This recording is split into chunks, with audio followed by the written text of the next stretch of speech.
Hello, you wonderful people, and welcome to another episode of Not Too Comic Book. This being a show where I talk about TV shows that are adaptations of comic books. For today's episode, I'm going to talk about the mid-season finale of The Flash, as well as the mid-season finale of Legends of Tomorrow. Like always, if I'm talking about something you want to listen to, you can always look in the description down below. I include the time when I start talking about each of the respective shows. So, for example, if you want to hear what I had to say about the mid-season finale of The Flash, you can skip to what I say about the mid-season finale of Legends of Tomorrow. But the first thing I'm going to talk about is the mid-season finale of The Flash. Fantastic episode. Just right up there with Supergirl's mid-season finale, just ending like this, ending the mid-season off on a strong point. It's like, dude, this is episode, how it ends, it's probably like, holy, it's like, what? It's so good. Okay, there's so many things that went down this episode. We're gonna have to break everything down bit by bit. Obviously, you got DeVoe kidnapping Barry, and you have Amunet kidnapping Caitlin, and it's such an interesting thing. I was like, the chances of those happening at the same time. I was like, is that a coincidence, or are we gonna find out later on that they're connected? Turns out they are in fact connected, and it's so interesting because like we have DeVoe capturing Barry, and it's like, what does he want with Barry? Like, what has this whole thing been about? Creating metahumans, getting Barry out of them Speed Force? Like, what is it? And immediately I start kind of going back. It's like, does this have something to do with those numbers? Is like, even with his vast knowledge, are there certain things that even DeVoe doesn't know? Maybe some of the information Barry got out of the Speed Force is actually necessary to do what he needs, so maybe that kind of plays a part in it, but it doesn't seem quite what it is. DeVoe doesn't really divulge anything early on, but it kind of brings it puts an interesting perspective on his wife and him, because Barry's trying to talk to her, but she's like, no. Like, it's like, you're going to sacrifice everything you go down this route. Basically, you're jeopardizing your marriage and everything. But for her, it's like, I will sacrifice whatever I need to for this marriage. And basically, she's not just like being dragged along in this whole situation. She is by his side just the same way Barry would be by Iris's side, and vice versa. You know, so willing to do anything for the person you love. And that's what she's doing. All of this doesn't matter how much of an evil person it makes her, as long as she's able to save her husband, which ultimately is like, of course, this will all be about his body, considering the fact that his body is dying. So it was like, so is this about, at first I was like, is he going to try and possess Barry's body? But it turns out it's not Barry's body he needed. It was specific, which I'm wondering, what's at the whole point? Was Barry a potential candidate from the beginning? Maybe not quite. Because even though Barry's super fast, he doesn't have the mind that DeVoe had need. Because they ended up taking Dominic, which is kind of interesting. Because I was wondering what they're going to do with that whole situation. So, we're introducing Dominic, who Cisco later on names Brainstorm, and I'm like, I was wondering how that whole situation was going to play out. Like, I was like, so he's going to possess Barry's body, and it's going to turn into that situation of no one knowing that he's in Barry's body. But it's like, no, he picked Dominic's body because Dominic had a telepathic ability, and I guess that opens his mind up to be a good container for DeVoe's vast knowledge. So I guess like the effects of what the knowledge, as well as this whole like particle accelerator effect, was only on his body. So now he gets a new fresh body with his mind intact. So it was just a twist I didn't see coming, especially at the end. That was so good, framing Barry for his murder. Because I thought like the whole like situation. It's also interesting finding out the chair can teleport and everything. But I was like, it's like that. There's no way that he didn't plan for Barry doing what he did, which was pretty sick. Barry just not even having to move. Barry can move so fast, just standing still, that it almost looked like he was invisible because he was moving that fast. I was like, that's so cool. But it's like, there's no way none of that was not part of the calculation. So I was like, did he let Barry go on purpose? Which you did, because he let Barry have that small victory just to let him know, like, oh yeah, in actuality, you just kind of played right into my hand, which means he probably also calculated, because like, Harry ended up going to Iris, like, you have to make a choice. And the calculated choice was to go help Caitlin with her old amulet situation. So, like, every possible variable in those particular situations, it's like, because Barry's like, no, Iris made the right choice. So I'm curious, like,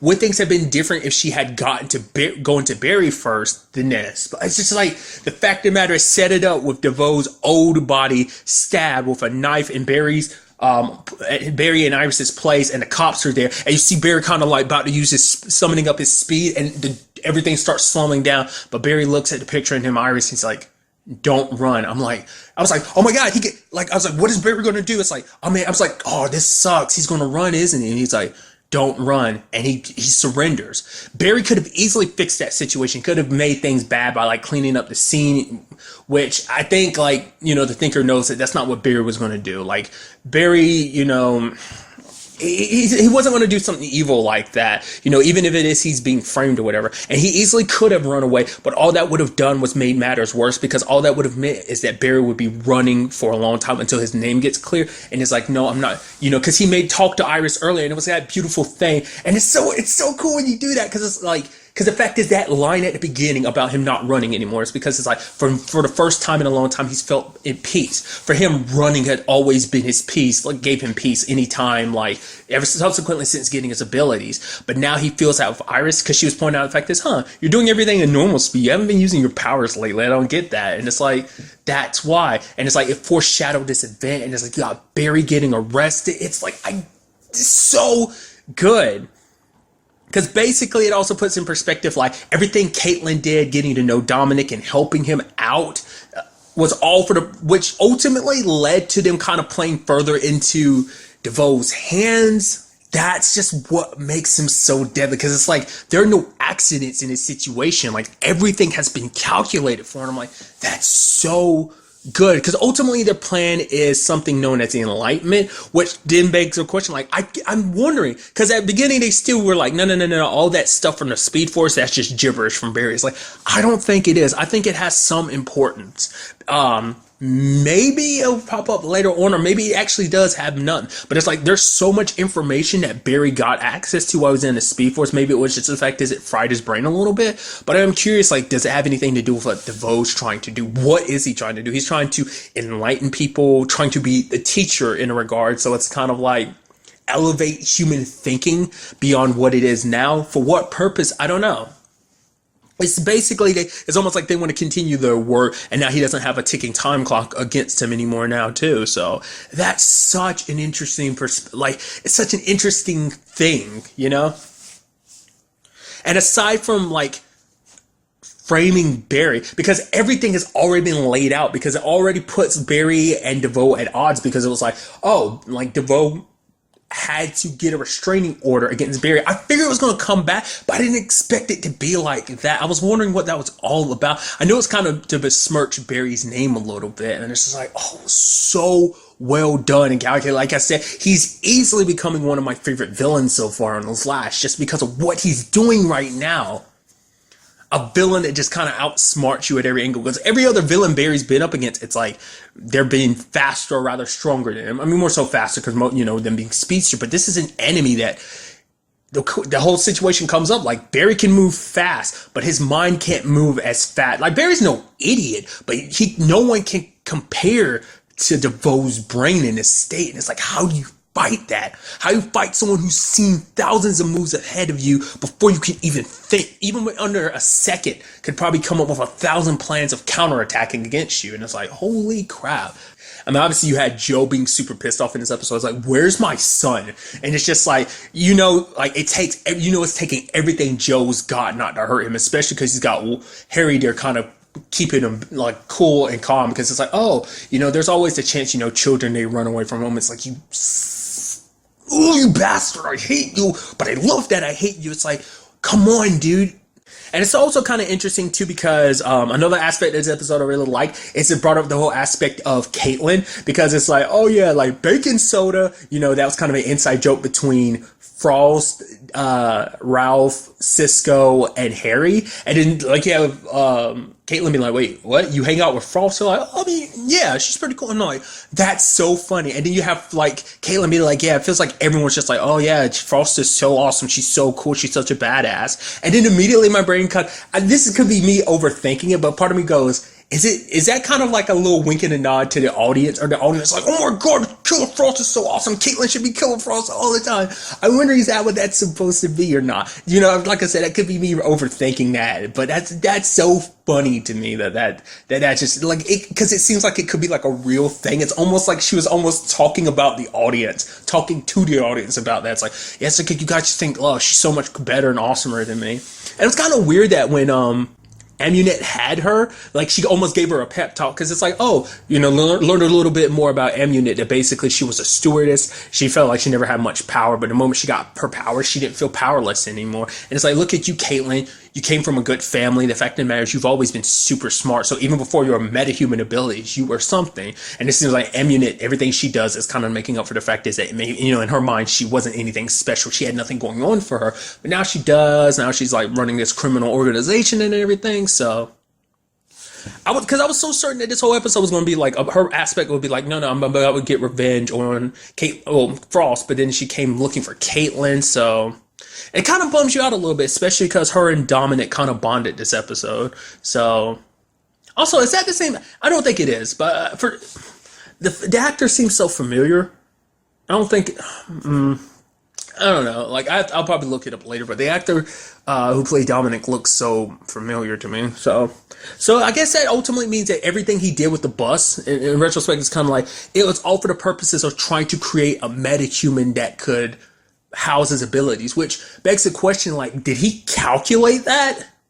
Like, calculating, like, the chances of a meta being born? Like, I mean, I guess there's a whole aspect of, like, well, there'll be different abilities given to each meta, but it's like, how do you calculate that? How do you know that at least, I guess that's why there was, like, 12 metas, because it gave him an opportunity. I mean, to be fair, that's probably, like, one piece to the big puzzle, this whole enlightenment thing. Maybe they all play a role in that. Because I'm wondering, on some level, like, now I'm thinking about it, like, the whole enlightenment aspect, could it be he's trying to transfer his consciousness, his brain power? Is he trying to infect everyone so that basically he has full control of the human race to kind of advance it forward? Could that be some like twisted, omnipotent thing he kind of has in mind? Or like, what is it? What is that all about? Like I said, it's all about elevating the human knowledge and stuff like that. So there's that, but I'm curious about how he plans to go about it. And you do see that moment that even though his wife is 100% okay with this, it doesn't seem like she's 100% okay with, it's like you see like, well, for one, her husband's in a different body, so she's got to get used to that. But I think on some level too, that it's still bothering her. She admitted, like she said to Barry, like sacrificing everything for the person that she loves. And it's like, eventually that's going to take a toll on her, because I think eventually she's going to realize that there is a point where it's just like, this is too much. I mean, we don't know where that is for her. And maybe that's a situation where you could make up the argument of like, loving someone too much can be a bad thing, that you're not willing to see their flaws, that you're willing to help them do something they shouldn't be doing. The fact that she's willing to cross this line for her husband rather than kind of pulling him back, it's just because she loves him so much and she didn't want him to die. She wanted him by her side always. So like, once again, like any person, what Barry would do it countless times for Iris. Iris would do the same thing for Barry, So obviously on that front, very, very heavy aspects, but obviously you had the more comedy side of things, like Gypsy's gift for Cisco. It's like, whoa, he's like, is this a breakup thing? And like, he's like, it's not, don't do that in front of everyone. And it's just like, oh, wow. And he's just trying to turn it off. And he's just like, Joe, do you mind? I was like, oh, you want to take that home? He's like, right. And it's like, that's super awkward. Next time they meet Gypsy, it's going to be funny because it's like, oh, why is everyone giving me a strange look like that? It's like, oh, what? It's like, don't tell me you played my gift in front of them. What would make it'd be funny if something like that happened? That'd be awesome. And also, little character growth when it came to Ralph, because Ralph kind of has a tendency to run his mouth. No surprise there. But for him, it's just like he hasn't had friends in a very long time. Like, as we see the type of person Ralph is, especially that personality, not the easiest thing to click with. But, for him, this whole having friends thing is a new thing to him. And so he's trying to kind of slowly adjust. And I did appreciate him kind of getting all the decorations done, dressing up like Santa at the end of the episode like that. So lightheartedness to kind of counteract the whole, like, things being rough this episode. Ending the way they do.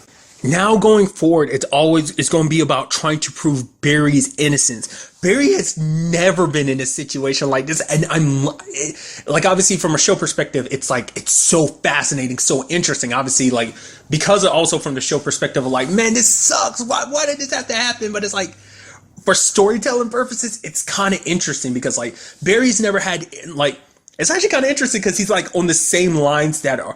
Oh, that's kind of interesting too. I didn't even think about that. It's like Oliver's kind of going through the same thing right now with the whole FBI coming after him for being, quote unquote, possibly being the Green Arrow. And now you have like Barry possibly getting arrested and eventually possibly going on trial for DeVoe's murder. So it's going to be like trying to prove his innocence. But I'm sure so much has been stacked against him because because Barry touched the knife at the beginning of the episode, so his prints are already there, so all they had to do was like stab it into the body, and it's just like, oh. Then there's like, once again, the whole staying, like, Barry becoming so obsessive and everything. It's like, how are they going to prove his innocence in this whole situation? And what does that mean for Barry going forward too? Like the whole, like, I mean, being locked up. It's like, I mean, I guess it makes sense to a certain degree that this would happen too, because this is kind of bringing the story full circle because his dad was in this situation, back in season 1. Like, Barry had to watch his dad, like, Barry had to grow up with his dad behind bars, and it's like him and Iris just had this happy moment, and it just came all crashing down like this. I'm like, holy crap, dude.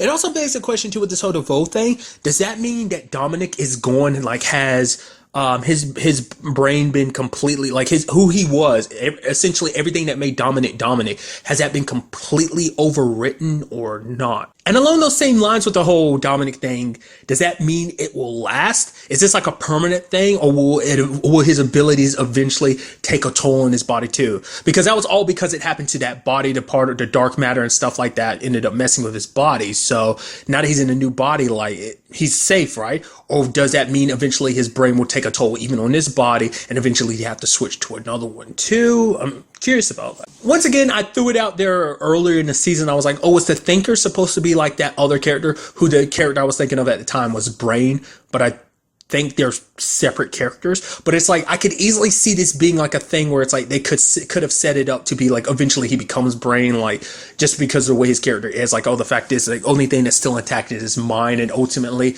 rather than having bodies to jump through, he's just in a tube or whatever as Brain. So I don't know, maybe that could ultimately be what that is. Maybe not. Maybe that's just me thinking about that. That's most likely not going to be a thing, but nevertheless.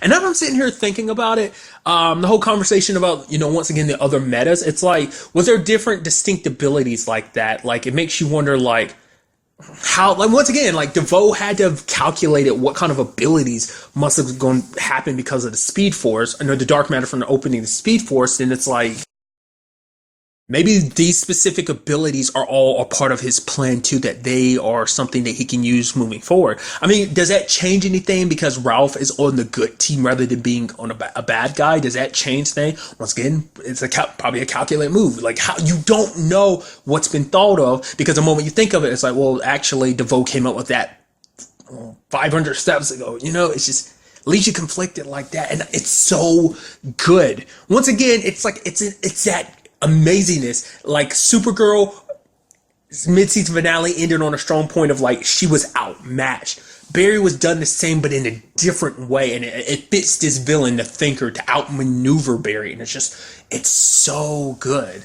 I'm so curious to see how this all plays out. Obviously, all the shows are going on on break, so the Flash will be returning January 16th, and I cannot wait to see what goes down then. And now moving on to the mid-season finale of Legends of Tomorrow.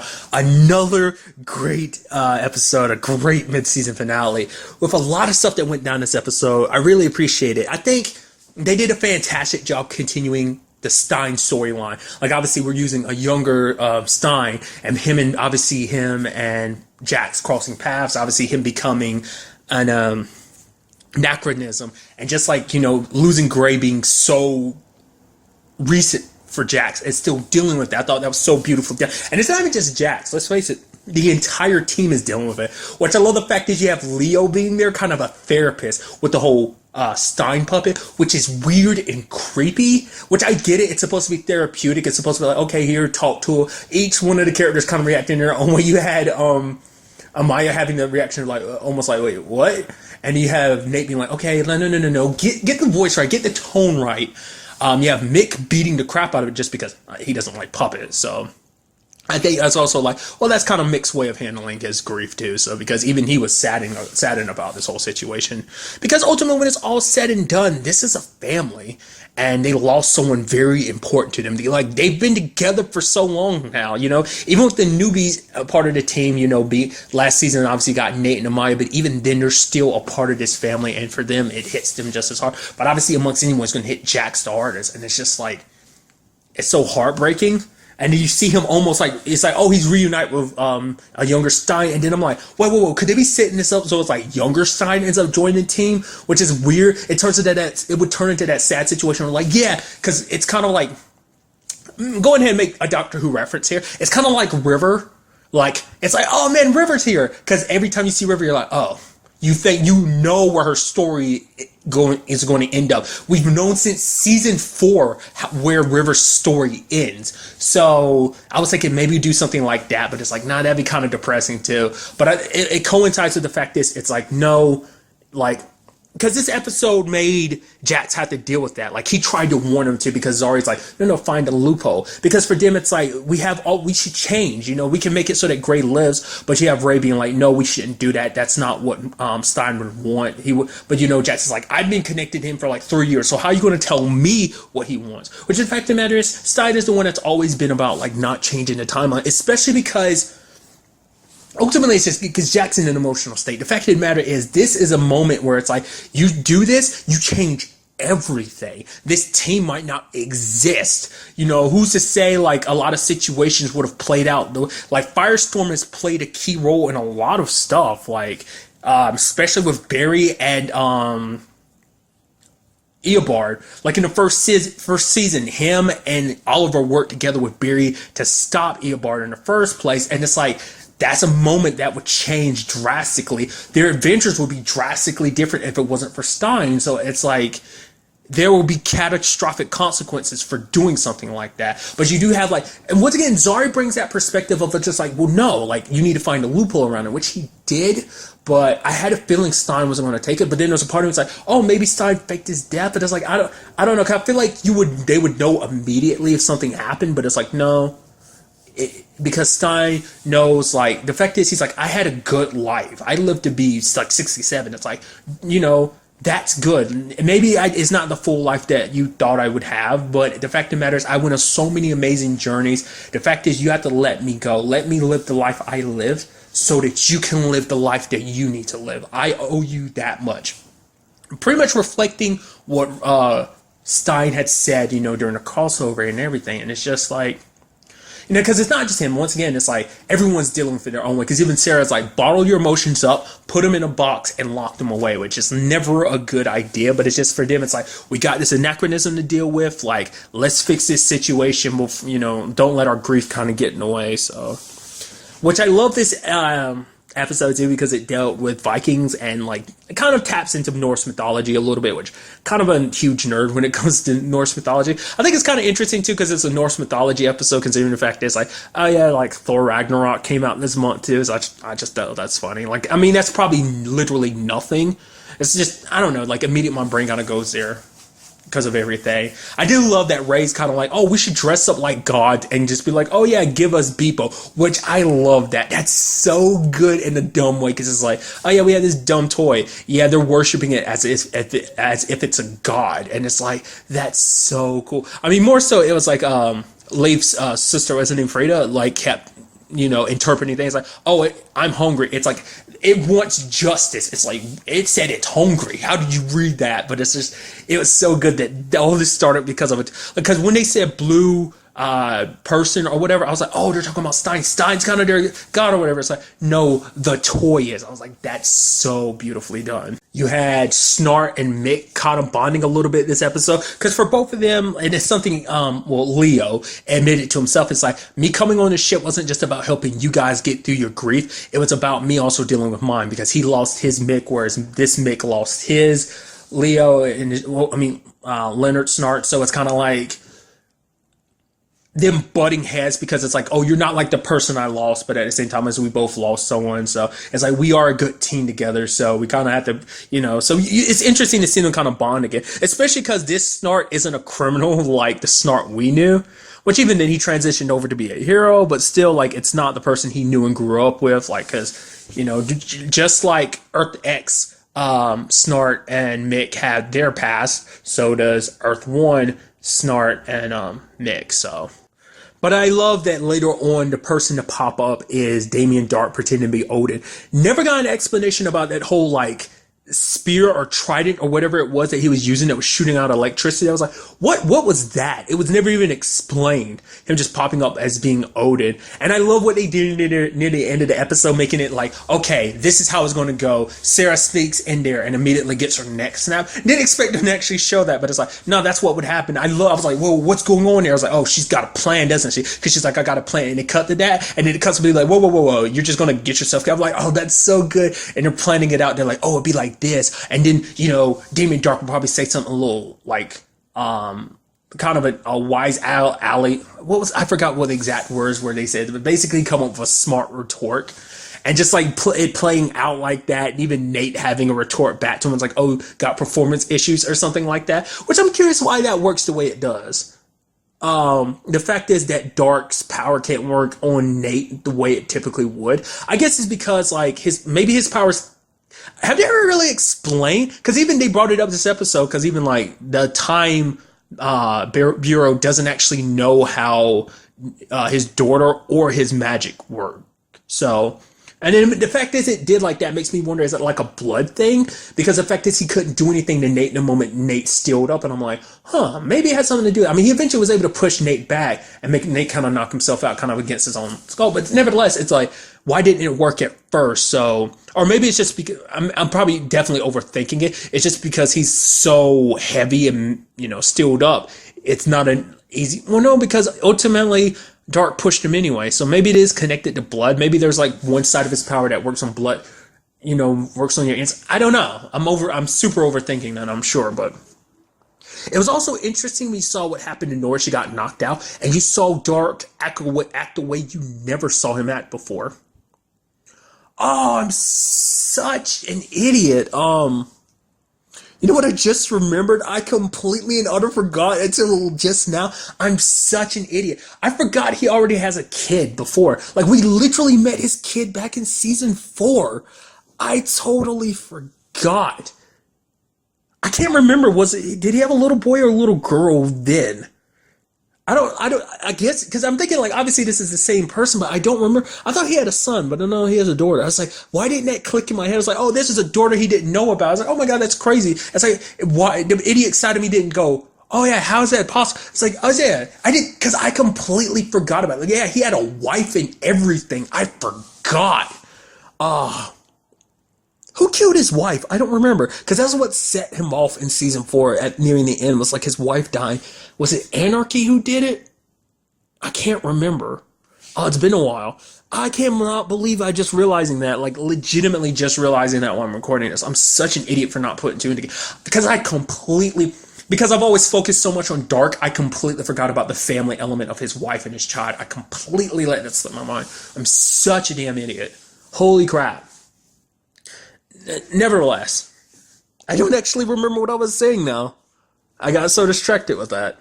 Right. I remember what I was saying before. Is the fact that the way he reacted, you never see Dark like that until I remember. Just like, right, he got super emotional when his wife died, and it's like all about protecting his child. I guess that kind of makes sense with that whole situation too. Now that my idiot block is over, it's like, oh, like Kuasa and Nora have a very similar situation.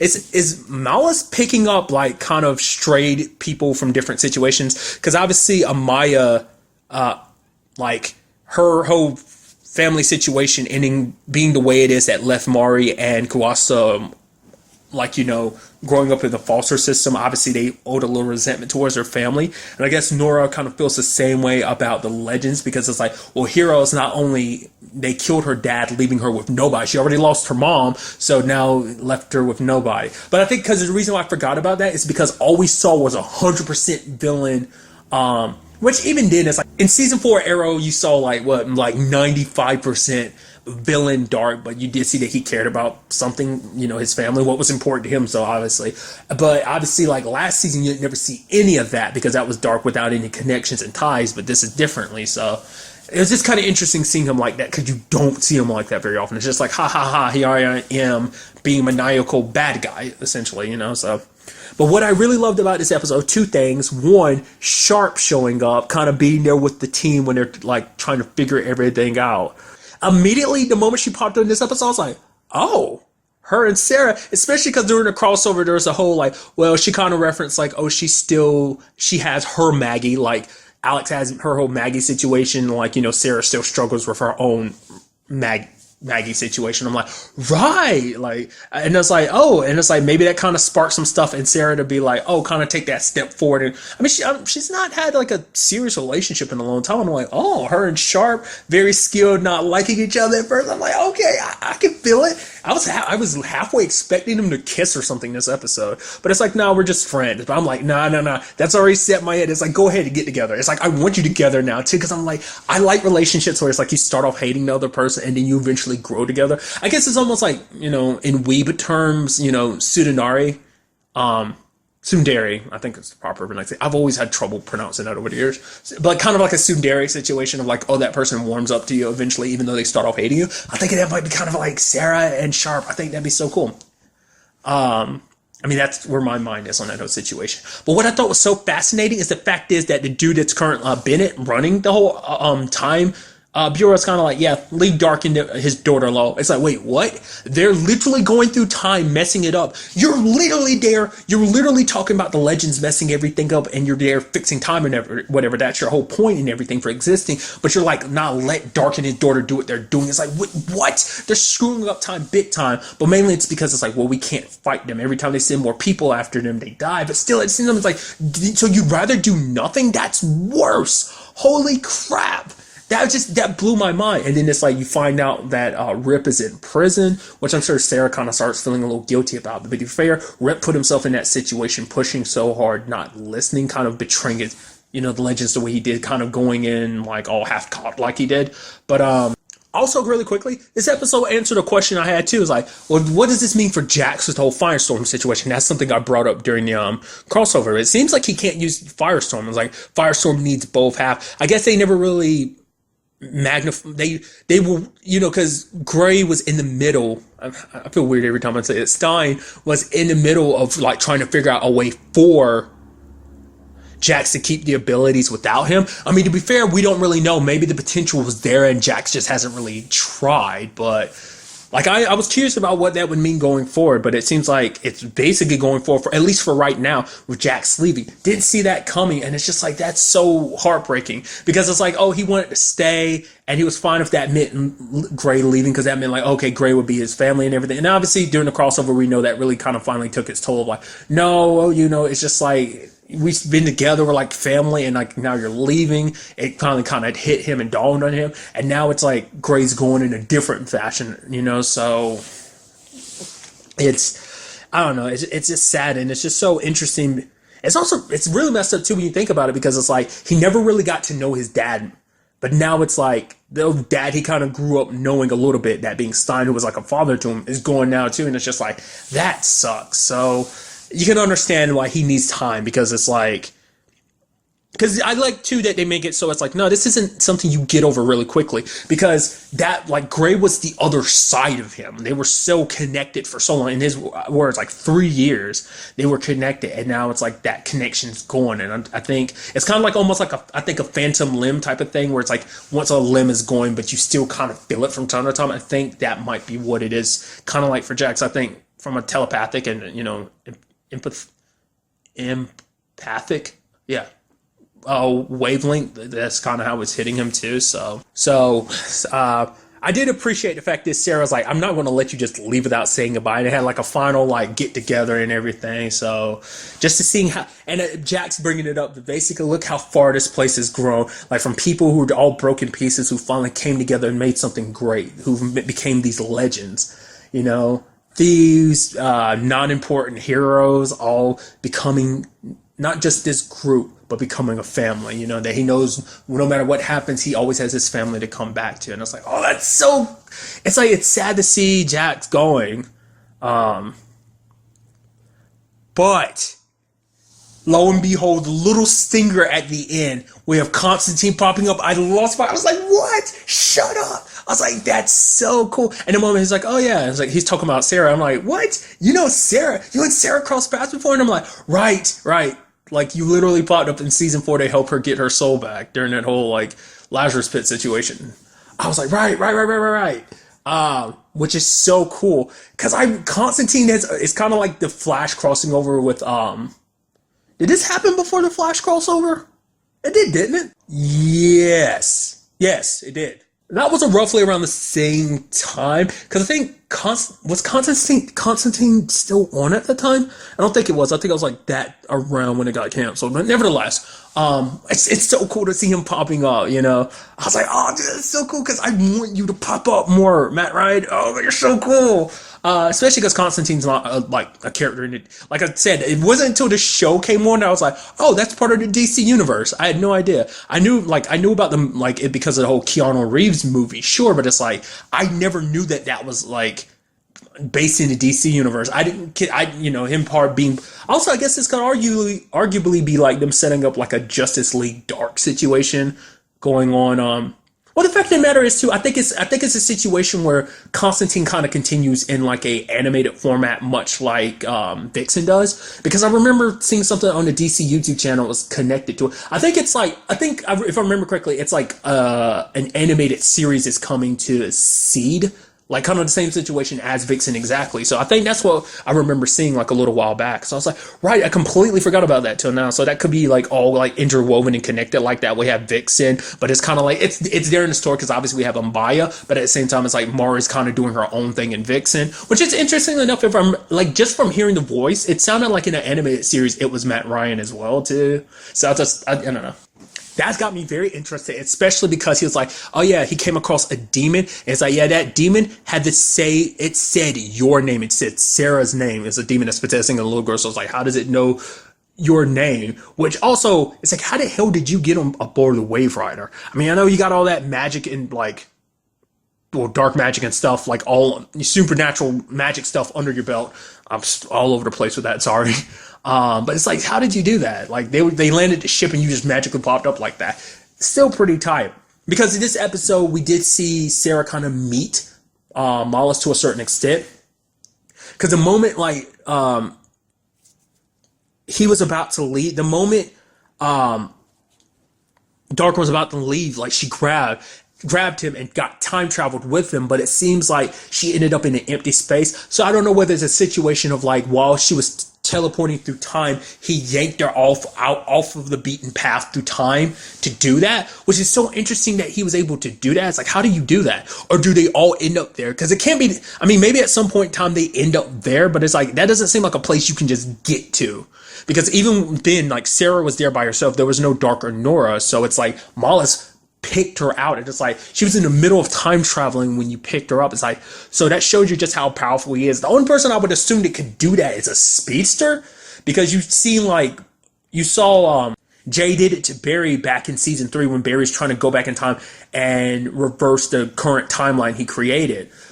Like Jay pulled him out of it while he was running through the time stream. So I'm thinking like, I would argue they could do that, but I guess that also shows you just how powerful Mollis is. That Mollis isn't even fully awakened, yet you see like his influence and power. Like he wasn't even there specifically, but it's almost like she was talking to a rift. Like it seems like he's kind of locked off in between time and space, because Nora herself said it to him that he exists everywhere, dead but rising. So it's like for him it's like a situation like all of time is happening all at once. Like I said, it seems like that's his plan, much like Savitar's was, to exist at every point in time. Or maybe it's just the fact is that he's scattered or sealed away at every different point in time, and now he needs someone to unlock the cage that basically he's locked up in. It's like, well, for one, who locked up Mollis in the first place?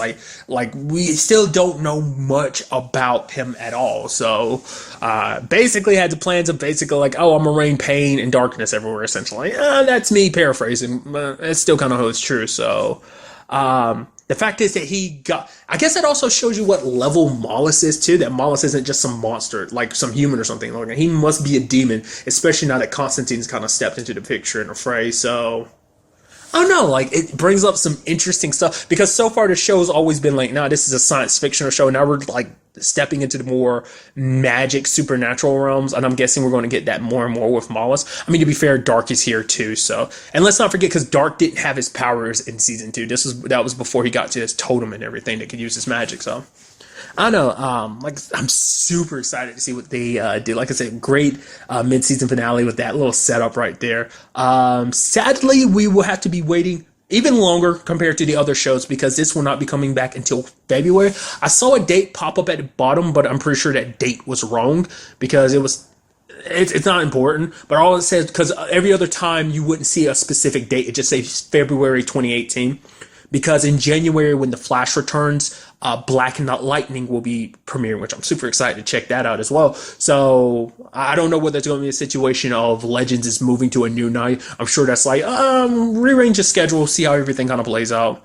I am curious, like, does that mean the same thing for Arrow, or will Arrow stay on Thursdays? I mean, we'll just have to wait and see. Like, that's just, more on the scheduling type side of things. So either way, like, ultimately, when it comes down to the show, I'm super excited to see what this all means going forward. I mean, we'll be seeing more Constantine, or will he just kind of pop up in that next episode and it's like, yep, done. I'm kind of, let me go back to my animated series or something like that. Which I'm sitting here saying that I don't even know if it's 100% an animated series, which I think it was. Like I said, it was on CW Seed.